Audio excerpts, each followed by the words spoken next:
I'm Doug Kepler. And I'm Monica Orton. Thanks for joining us on WLFE for our continuing coverage of Jesus on Trial.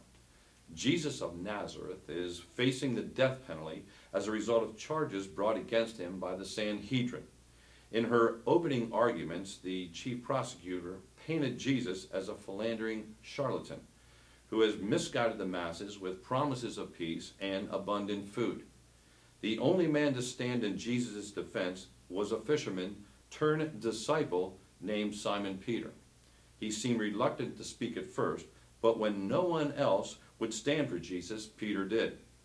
Peter told of his personal experiences with Jesus and how he had witnessed miracles from raising of the dead to feeding of the masses. We'll be hearing the prosecutor's case laid out in just a moment. Before that starts, Monica, can you bring us up to speed as to the accused? Yes, certainly, Doug. I learned from some close associates of the accused that Jesus had some inkling of his possible prosecution. Prior to his arrival in Jerusalem, Jesus mentioned to his disciples that he would be turned over to the authorities. These disciples also told me how Jesus agonized in late-night prayer just prior to his arrest.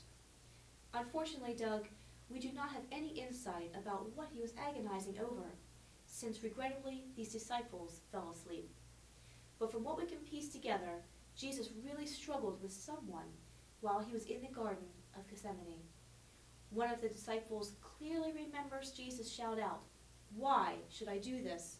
No one will ever appreciate my sacrifice." So it sounds like Jesus was really a tormented man. That he was, Doug. At this point, all we can do is speculate. But if only one person stood in his defense, Jesus must wonder if anyone else will believe him. The chief prosecutor is beginning to present her case. Let's go live.